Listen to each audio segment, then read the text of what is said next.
Et ce sont les trophées héritage qui viennent d'être lancés, hein, c'est ça, pendant l'été, Margot? C'est ça, ça a été lancé le 30 juillet. C'est une nouvelle initiative qu'on a souhaité mettre en place en 2025.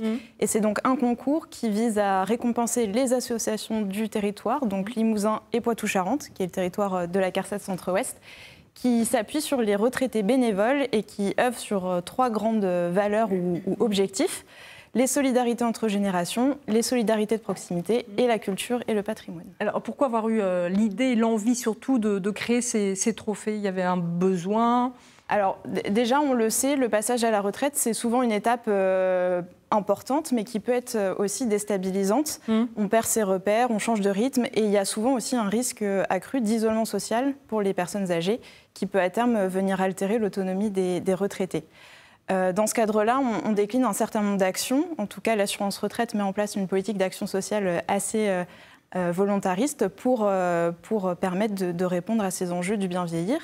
Et donc, concrètement, on pense que le bénévolat, ça peut être une réponse, en tout cas un outil à proposer ou à valoriser auprès des retraités, puisque être bénévole, c'est s'engager dans un projet qui a du sens, c'est se sentir utile, et c'est aussi tisser de nouvelles relations. Donc ça nous paraissait intéressant de valoriser. Et en plus, aujourd'hui, on sait que quasiment toutes les associations manquent de bénévoles. Il y a un vrai besoin, là, il y a un enjeu incroyable. Oui, effectivement, toutes les associations sur le terrain nous font remonter des difficultés. Et en 2025, c'est près de 40% des associations de Nouvelle-Aquitaine qui témoignent avoir des difficultés à mobiliser des bénévoles. Donc là, l'idée des trophées, c'était de mettre en avant les associations et de faire la promotion de ces associations et du bénévolat, en fait. Exactement, et on l'espère créer de nouvelles vocations. Ouais.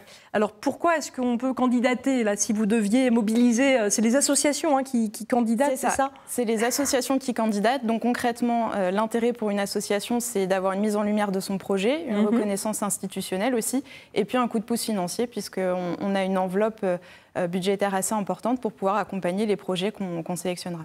Donc effectivement, ça peut être l'occasion de gagner un petit peu d'argent aussi pour les associations. Pour pérenniser des projets ou créer de nouvelles actions, effectivement. Est-ce qu'il y a des conditions pour participer au trophée? Oui, il y a des conditions. Donc déjà, c'est d'être une association loi 1901, présente sur le territoire du Centre-Ouest, donc les 7 départements du Limousin et Poitou-Charentes. C'est d'attester d'une dynamique intergénérationnelle, donc soit au sein de son association, soit par son projet. C'est d'avoir mené une action en 2024 ou 2025 qui s'inscrit aussi dans une des 3 thématiques du concours, donc culture et patrimoine, non pas lien intergénérationnel, culture et patrimoine, solidarité de proximité.